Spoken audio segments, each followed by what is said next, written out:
Dalam hubungan yang sehat, kamu akan dapat merasa nyaman menjadi dirimu sendiri, merasa aman dapat bertumbuh, dan mengalami kemajuan-kemajuan positif dalam hidup. Akan tetapi, jika sebuah hubungan membuatmu sering menangis, merasa diperalat, merasa buruk tentang dirimu sendiri, maka itu adalah hubungan beracun yang tidak pantas untuk dipertahankan.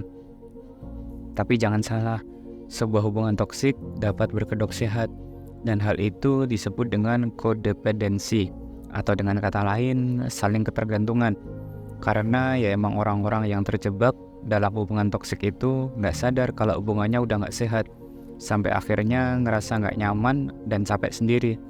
Itu yang pertama, hubungan yang semestinya dan sewajarnya dirasain seperti rasa aman, nyaman, keterbukaan, dan kejujuran itu sudah nggak ada lagi.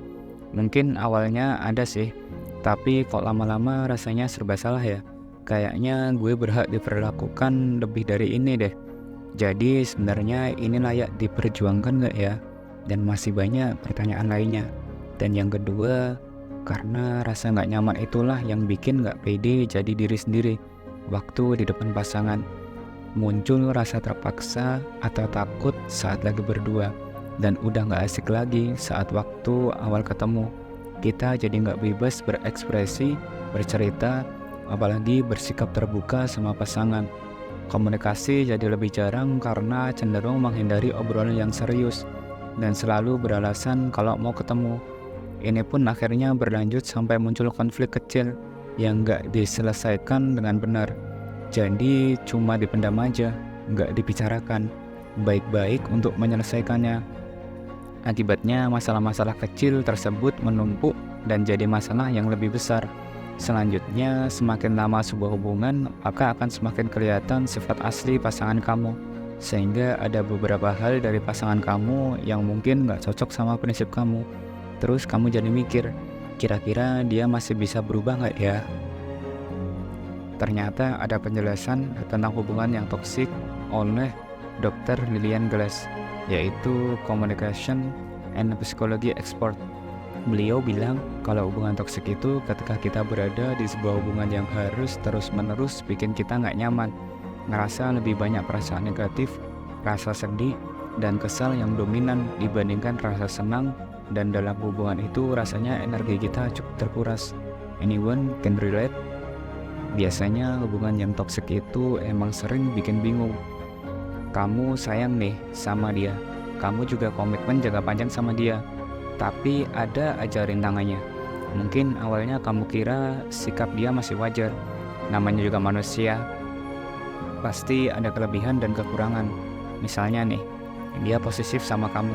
Apapun yang kamu lakukan, sama siapa, di mana, harus lapor 24 jam. Kalau enggak, dia bisa marah atau ngediamin kamu seharian, bahkan berhari-hari. Atau kata lain, silent treatment. Kelihatannya perhatian sih, tapi berlebihan dan ngambekan.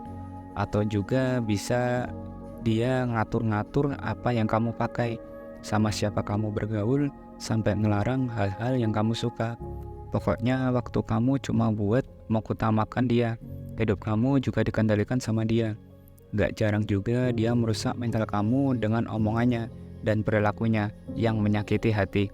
Yang ada kamu ngerasa makin gak nyaman karena personal space dan ketenangan batin kamu sudah diganggu. Karena realitanya rasa sayang aja gak cukup untuk bertahan dalam suatu hubungan.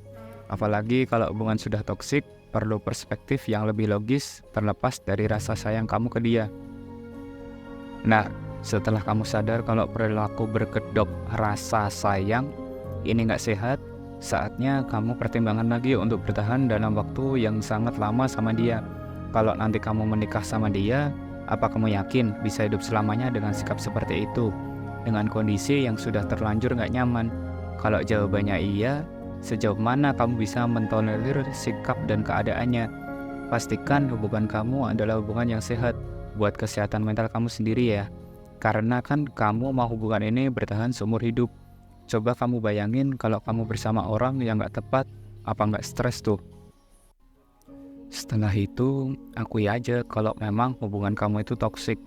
Akui kalau ada beberapa hal yang gak cocok dan gak bisa ditolerir lagi. Sehingga jika dipaksakan cuman akan menyakiti kamu dan dia. Sementara kamu berhak banget buat mengutamakan kenyamanan dan kedamaian diri kamu sendiri. Dengan begitu, kamu akan lebih sadar untuk menghargai diri kamu dan fokus untuk memperbaiki diri menjadi lebih baik lagi. Tapi untuk sebagian orang mungkin nggak semudah itu ya buat mengatasi hubungan yang toksik. Karena biasanya hubungan yang toksik ini sudah terlanjur bikin mereka nyaman. Mereka merasa lebih baik mentolerir perilaku pasangannya daripada meninggalkannya, yang rasanya lebih berat buat dilakuin. Mereka bisa aja merasa cuma pasangannya yang bisa mengerti dia karena berbagai hal atau berbagai alasan apapun itu. Bisa karena hubungan udah berlangsung lama, udah merencanakan masa depan bersama, malas memulai hubungan baru dengan orang lain. Atau karena dia merasa pasangannya adalah orang yang paling tepat baginya. Padahal kamu udah tahu nih kalau hubungan kamu mulai gak sehat. Insting kamu udah bilang kalau ini gak beres. Jadi percayalah sama insting itu. Karena kalau kamu merasa nyaman di sakit hati, kamu akan semakin menunda untuk segera menyelesaikannya. Lalu semakin kamu tunda, maka akan semakin susah kamu lepas dari hubungan yang toksik.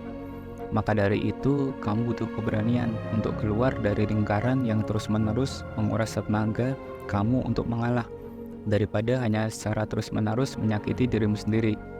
Bahagiakanlah dirimu atas apa yang sudah kamu lakukan. Jangan sampai membuang waktumu hanya untuk hal yang selalu membuatmu merasa sedih. Kita tidak bisa memilih situasi hidup kita setiap saat, tetapi kita selalu bisa menentukan sikap atau attitude kita atas situasi yang kita alami. Tenaga yang kita miliki terbatas, maka fokuslah terhadap hal-hal yang bisa kita kendalikan, yaitu sikap kita dalam menghadapi setiap situasi dalam hidup. Terima kasih sudah mendengar dan menonton video kami sampai selesai. Sampai jumpa di video selanjutnya. Semoga apa yang kami sampaikan bisa bermanfaat dan menginspirasi kalian semua. Jangan lupa like, comment, share, and subscribe agar channel ini terus bisa memberikan berbagai pengalaman positif untuk semua orang. Dan yang paling penting, agar kalian juga tidak ketinggalan video inspiratif lainnya.